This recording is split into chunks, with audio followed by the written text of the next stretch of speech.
और अब बात एक ऐसी खबर की जिसने दुनिया को परेशान कर दिया, और खबर यह है कि आज दिन में माइक्रोसॉफ्ट का सर्वर डाउन हो गया, जिसका असर दुनिया के कई देशों पर पड़ा और सबसे ज्यादा इसका असर हवाई सेवाओं पर देखने को मिला। माइक्रोसॉफ्ट के सर्वर में दिक्कत के बाद पूरी दुनिया जैसे ठप सी हो गई। दुनिया भर में करीब 1400 फ्लाइट कैंसिल हो गई हैं। मुंबई, दिल्ली, प्रयागराज, इंदौर एयरपोर्ट पर इसका सीधे सीधे असर देखा गया। सर्वर में दिक्कत आने की वजह से एसबीआई ने कहा कि वैश्विक संकट का उसकी प्रणाली पर हालांकि असर नहीं है। एचडीएफसी ने कहा कि हमारी व्यवस्था ठीक है। शेयर बाजार पर भी इस संकट का असर नहीं, लेकिन हवाई सेवाओं पर इसका असर खास तौर से देखने को मिला। यात्री बेहद परेशान नजर आए।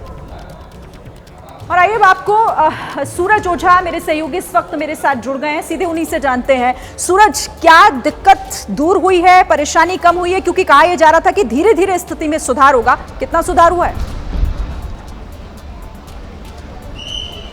जी बिल्कुल, देखिए अब तक दर्जन भर से ज़्यादा की फ़्लाइट रिशेड्यूल्ड हो चुकी है और फिलहाल लोग टिकट बुक नहीं कर पा रहे हैं, क्योंकि जिन लोगों के पास ऑलरेडी टिकट है उनकी फ़्लाइट कब आएगी दोबारा या फिर कब उसका टाइम निर्धारित किया गया है, यही तय नहीं हो पाया है। आपको मैं दिखा दूं, ये T1 के पिक्चर्स हैं, विजुअल्स हैं, और ये गेट नंबर 1 से लोग अंदर जाते हैं डिपार्चर के लिए, और ये जो पैसेंजर है ये वेट कर रहे हैं, क्योंकि इनको अंदर जाने में डिले सिर्फ इस वजह से हो रहा है क्योंकि जो चेक इन और बाकी की जो फॉर्मेलिटीज होती हैं उसे मैन्युअली करना पड़ रहा है। लोगों का जो वेब चेक इन नहीं हो पा रहा है, चेक इन करने के लिए हैंड रिटन नोट दिया जा रहा है। इसके साथ साथ जो बैगेज की भी को भी चेक इन किया जाता है, उसके लिए भी मैन्युअली ऑपरेशन किया जा रहा है, जिसके चलते ये जो अंदर जाने का जो पूरी प्रक्रिया है वो बेहद ही स्लो है, जिसके चलते जो फ्लाइट शेड्यूल्स थी उसे चेंज करना पड़ा, टाइमिंग शेड्यूल का चेंज करना पड़ा।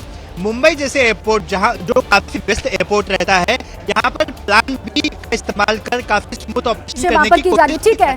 शुक्रिया आपका सूरज, पूरी जानकारी के लिए। अब नोएडा से निधि श्री भी मेरे साथ बनी हुई है, सीधा आइए उन्हीं का रुख करें।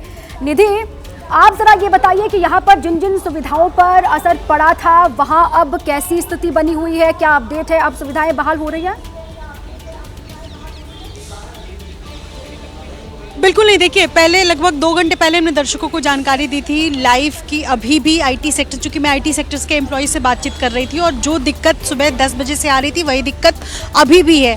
धीरे धीरे कर सर्वर अप ज़रूर हो रहे हैं, लेकिन वो भी 50% से ज़्यादा नहीं हो पाए हैं। यानी कि ये जो मुसीबत है जो विशेष तौर पर आईटी सेक्टर के एम्प्लॉयज़ को आ रही है माइक्रोसॉफ्ट के सर्वर डाउन होने की वजह से, वो अभी भी बरकरार है और किसी को कुछ समझ नहीं आ रहा है, क्योंकि अचानक से मेल आया और उसके बाद से ही सिस्टम में एरर दिखाने लगा, और इसको ग्लोबल आउटेज के अलावा किसी एक एम्प्लॉय को पता नहीं है कि इससे ज़्यादा क्या है, कहाँ खामियां हैं, कैसे ये दिक्कत हुई। तो ये अभी भी बरकरार है, कोई भी इसका सॉल्यूशन किसी को समझ नहीं आया है। जी ठीक है निधि श्री, आप नजर रखिएगा। फिलहाल बहुत शुक्रिया आपका इस तमाम जानकारी के लिए। तो देखिए, कहा जरूर जा रहा था, लेकिन स्थिति अभी भी जस की तस बनी हुई है। अभी भी दिक्कत हवाई सेवाओं पर सबसे ज्यादा देखने को मिल रही है। निधि, आप नजर बनाकर रखिएगा इस पर।